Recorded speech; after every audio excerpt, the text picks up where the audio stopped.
Brittney Griner just watched Angel Reese walk through the Atlanta Dream's door, and within days, Griner packed her bags and left. Not to a contender, not to a playoff team, but to the Connecticut Sun, which is one of the worst teams in the league. Think about that for a second. A Hall of Fame level center chose the worst team in the WNBA over sharing a locker room with one person. Before she left, Griner reportedly had a few choice words for Reese that absolutely nobody in the league is forgetting anytime soon. The reason she gave for leaving tells you everything you need to know about what Reese's locker rooms actually look like from the inside. A stark contrast from the Caitlin Clark and Indiana Fever locker room. Stay with me, because this story gets wild fast. Do you think the Atlanta Dream will fire Angel Reese this season? Let me know in the comments below. What does a player have to do to make her own teammates publicly celebrate the day she gets traded away? Because that is exactly what happened when the Chicago Sky finally moved Angel Reese to the Atlanta Dream. And the reaction from inside that locker room was not subtle at all. Let's talk about how this all started. Because when Reese came to Chicago, the Sky genuinely believed they were getting something special. She came in with massive hype out of LSU, and the idea was that her rebounding would give the team a physical foundation to build around during a rebuild. She pulled down boards at a rate that filled the stat sheet and earned her all-star selections in both her rookie and sophomore seasons. On paper, that looks like a franchise cornerstone. Off paper, it was a completely different story. Chicago finished 13 wins and 34 losses in one season, and then 10 wins and 34 losses in the next. So the team did not just miss the playoffs. They got progressively worse every single year Reese was the centerpiece of the roster. 2 seasons, 2 bottom finishes, a combined record of 23 wins and 61 losses, and a big chunk of those rebounds everyone kept talking about. A lot of them came right back to her off her own missed shots. Reese missed layups at a rate that is genuinely hard to explain for a player at her level, so the rebound totals looked dominant, while the shooting efficiency told a completely different story. You cannot rebound your way to wins if you are the reason the ball is coming off the rim in the first place. But the losing is almost secondary to what was happening inside the building. Reese's relationship with teammates broke down fast, and it did not stay quiet. When veteran Courtney Vandersloot got hurt, Reese publicly called her old and washed up, which is not something a professional locker room just moves past, no matter how many boards you are grabbing. Vandersloot had been in this league for years. She earned her respect the hard way, and Reese said that publicly. Players remember that kind of thing. Camila Cardoso, who was supposed to be Reese's front court partner, walked out on her during practice. When your own running mate cannot get through a practice without leaving, that tells you something real about the daily atmosphere in that gym. And when losses piled up in post-game interviews, Reese had a habit of deflecting blame toward teammates in ways that players noticed and that nobody forgot. It got bad enough that the Sky actually suspended her for conduct detrimental to the team, which is one of the more dramatic moves a franchise can make. Suspending your own star is not a small step. Once she was gone, people inside the organization did not hold back. A source told Yahoo Sports directly that there is no love lost and that everyone with the Sky is very happy that she is gone. Another source put it even more plainly, saying teammates were getting sick of her and that the trade was very much needed for the health of the organization moving forward. That is not one disgruntled player venting. That is a locker room delivering a verdict. So the Sky did not trade Reese because the roster needed a shakeup or because they found a better fit somewhere. They traded her because 2 straight years of public teammate bashing, a suspension, and a practice walkout had made the environment unworkable, and the front office decided enough was enough. The production was not worth the damage anymore. And now Atlanta has her, with 2 first-round picks already out the door to make it happen, And one very specific veteran on that roster watched the trade come through and immediately started making other plans. 2 first-round picks and a second-round swap. That is what Atlanta paid for a player whose previous franchise had just suspended her and then celebrated the day she left. Let that sit for a second. To understand why that price feels so off, you have to picture what the dream actually looked like going into this. Atlanta finished the 2025 regular season 30-14, which was a franchise record, good enough for a top 4 seed, and they had Brittney Griner anchoring the front court alongside Brianna Jones, Alicia Gray, and Rhyne Howard. This was not a desperate team scrambling for any name they could get. They were genuinely competing, genuinely in the conversation, and built around a core that already worked together. And then the playoffs happened. That same 30-14 team walked into a first-round series against the Indiana Fever without Caitlin Clark and got bounced. And the part that stings is that the Fever were banged up going into that series, missing key players, operating at something less than full strength. A franchise record regular season ended with a first-round exit against a hobbled opponent. And instead of asking hard questions about execution and competitive mentality, the Dream's front office looked at that result and decided the answer was Angel Reese. That's a specific kind of logic. It requires you to watch 2 straight years of Chicago going backwards with Reese as the centerpiece, and conclude that the problem was just the city. It requires you to look at a team that lost because of execution issues, and decide what they were missing was a player who averages a lot of rebounds on her own missed shots. And it requires you to ignore a suspension, multiple public incidents with teammates, and a locker room that reportedly exhaled the moment she left. What Atlanta is actually doing here is running back essentially the same roster that lost to a shorthanded Fever team, pulling out Griner, dropping Reese in, and calling it an upgrade. Dream fans on social media have not been quiet about this, and the reaction has ranged from confused to flat-out angry, with the most common complaint being exactly what you would expect: that the team swapped a proven veteran for someone whose teams kept losing while her rebound totals kept climbing. Griner's 2025 numbers with Atlanta were down, averaging 9.8 points and 5.2 rebounds, often coming off the bench as Coach Carl Smesko's system did not fit her style particularly well. So it is not like she was dropping 20 and 10 every night. But she is a 2-time WNBA champion, a player whose career resume earns immediate respect in any locker room she walks into. And that kind of presence does not show up in a box score.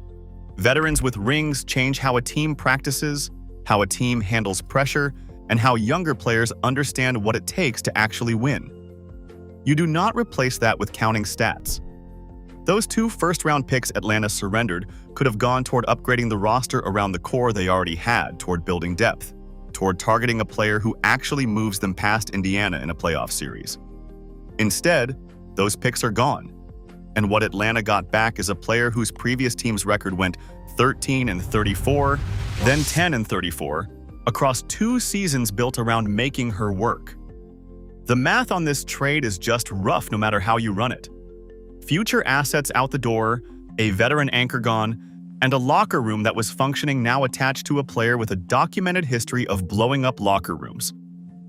And the very first person to respond to that trade was not a fan on Twitter or an analyst on a podcast. It was Brittney Griner herself, and she did not need a press conference to make her feelings clear. When the Reese trade landed, Griner was still under contract with Atlanta, still healthy, still a player that any team with playoff ambitions would want around. Nobody forced her hand. Whatever she did next was completely her call. And what she did was call Angel Reese a toxic loser. Not in a vague, carefully worded statement designed to protect her reputation. Reports coming out right after the trade described Griner's reaction to Reese joining the Dream as direct and damning, with Griner making clear she believed Reese would not change her behavior just because the city on her jersey changed. The dysfunction that followed Reese through 2 seasons in Chicago was not going to stay in Chicago. Griner apparently looked at that situation and decided she had seen enough of this story already to know exactly how it ends. So 5 days after Atlanta announced the Reese trade, Griner signed with the Connecticut Sun. Not the Las Vegas Aces, not the Minnesota Lynx, not any of the teams sitting near the top of the league with real championship windows open right now. Griner chosen the Connecticut Sun, a team that finished tied for the worst record in the league. You choose the Sun because you need to get as far from Atlanta as your options allow. Picture this. A player who came back to professional basketball after everything that happened to her, who has 2 championship rings and a Hall of Fame career behind her, looked at the Atlanta Dream locker room and decided that was the harder environment. Not a rematch with a team that beat them in the playoffs, not a tough schedule, not a new coaching system to learn. Angel Reese in the same building. That was what Griner wanted no part of. Griner had been paying attention. Reese publicly called Courtney Vandersloot old and washed up. 2 years of post-game interviews saw Reese redirect blame toward teammates. There was a suspension from her own franchise. Camila Cardoso walked out of practice. Sources inside Chicago described the locker room as genuinely miserable. None of that happens quietly in a league this small, where everyone knows everyone. Veterans talk. Griner knew exactly what the daily environment in Chicago looked like, and when that environment announced it was relocating to Atlanta, Griner relocated first. The veteran versus newcomer tension in the WNBA is not new. Rookies come in with big reputations and sometimes rub veterans the wrong way. Usually that friction stays behind closed doors and gets worked out over a season or two. But Griner did not quietly ask for a trade or put out a nothing-to-see-here statement about wanting a new challenge. She signed with a bottom-tier team within 5 days of Reese's arrival, and she let the timeline speak. That is not subtle. That is a veteran with 2 rings telling you exactly what she thinks without needing a single microphone. Reese's public brand runs on the idea that she is unbothered, that criticism bounces off, that she is too confident to care what anyone thinks. Post all the unbothered content you want on social media, and none of it changes the fact that a Hall of Fame player looked at a roster built around you and chose the worst team in the league instead. That is not a narrative you spin away. That is a concrete choice by a real person with real options who decided your locker room was not worth it. Atlanta gave up 2 first-round picks, lost their veteran anchor 5 days after the trade, and the season had not even started yet. For 2 years, every conversation about the Chicago Sky included some version of the same line. Nobody wants to play there. Free agents weren't calling, veterans weren't interested, and the franchise looked like a place players ended up rather than a place they chose. That narrative collapsed so fast after the Reese trade that it's almost hard to track. Let's talk about what Chicago actually did once Reese was gone, because the front office moved fast. They signed Skylar Diggins-Smith to a 2-year deal, and if you know anything about Diggins-Smith, you know she doesn't go somewhere to lose quietly. 7-time All-Star, one of the most competitive point guards in the league, and known for running a practice environment where accountability isn't optional. Bringing her in after 2 years of Reese's drama is a very deliberate message about the direction this franchise wants to go. They also locked up Azura Stevens on a 3-year deal worth a reported $1 million per season, a floor-stretching big who actually spaces the floor and opens driving lanes. And then they traded for Rickea Jackson from the Los Angeles Sparks, giving up Ariel Atkins and a 2028 first-round pick swap to get a 6'2" forward who averaged 14.7 points last season and can create her own shot. CBS Sports graded that trade an A- for Chicago. Not a good trade, not a solid trade, an A-. Every single one of these players either earned all-star selections, all-defensive honors, or came in specifically because of what they add to a winning culture, and they all committed to Chicago within weeks of Reese leaving. That's not a coincidence, and everyone watching the league knows it. But that's not all. The Sky also re-signed Courtney Vandersloot, which, if you remember, is the exact veteran Reese publicly called old and washed up after Vandersloot got hurt. Chicago brought her back. The franchise looked at the veteran. Reese tried to bury with a post-game quote and decided she still belonged there. That move landed quietly, but it communicated something very clearly about whose version of the Sky the front office believed in. Now, are you ready for the part where Reese fans completely lost it? The Sky assigned Reese's number 5 jersey to Ricky Jackson, and it happened fast, with no ceremony, no retirement discussion, no acknowledgement that the number had any history worth pausing over. Jackson wore number 5 in high school and college, so the Sky just handed it to her and moved on. Reese fans flooded Chicago's social media demanding the number be retired, which would be a reasonable request for a player who won a championship with the franchise, or spent a decade building something real there. But Reese got suspended and traded after 2 losing seasons. Retiring that number would be retiring a combined record of 23-61, and a locker room that players reportedly could not wait to escape. The jersey situation almost perfectly captures what Chicago decided about those 2 years. No pause, no tribute, just a new player wearing the number like the previous chapter already closed. Because as far as the front office is concerned, it did. Fans online pointed out the irony. Chicago started doing exactly what Angel Reese had begged them to do the moment she left. Before the trade, Reese publicly pushed for the franchise to bring in better players around her. The Sky did bring in better players, but only after she was gone.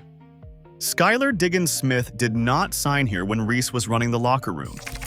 Ricky Jackson did not come when the environment was what it was. Stevens did not commit to a team in that kind of chaos.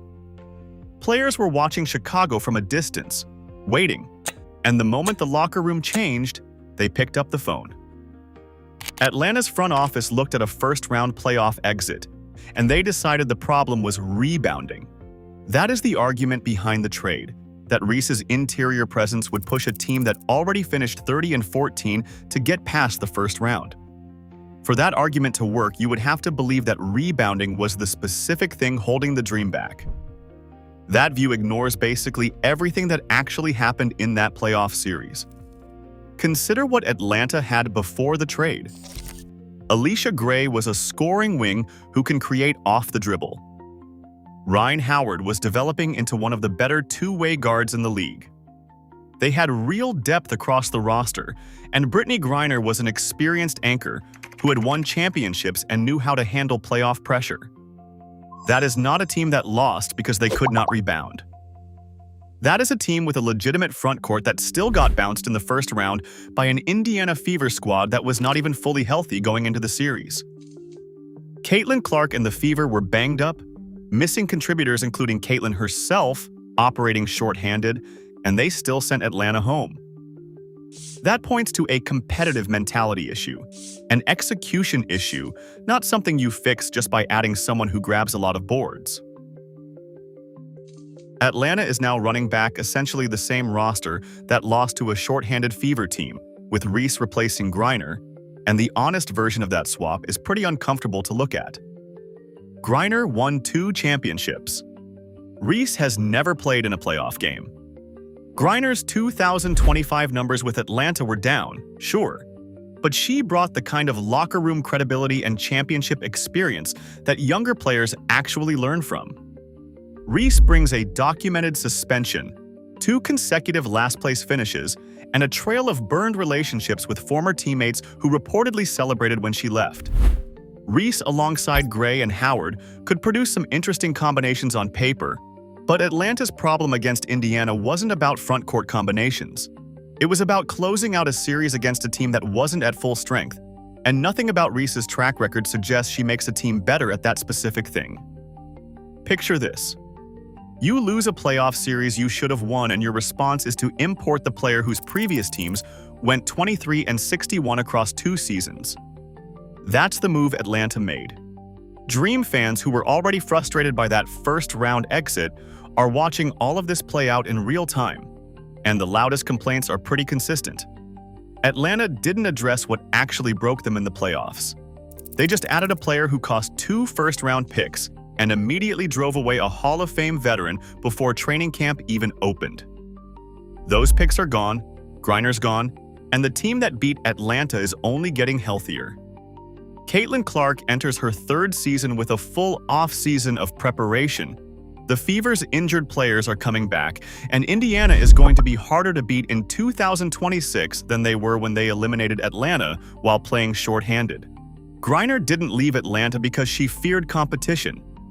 She left because she'd watched this exact movie play out in Chicago for 2 straight years. And she wasn't sitting through it again in a city she'd just helped build into a contender. Chicago rebuilt their entire roster in one offseason. Atlanta lost a Hall of Fame player before training camp opened, and Reese is already on her second team before turning 24, carrying the same reputation that got her suspended and traded in the first place. None of that changes until the behavior does. Do you think the Atlanta Dream will fire Angel Reese this season? Let me know in the comments below. Like, subscribe, and turn on all notifications so you never miss out. Click the video on the screen, and we will see you in the next one.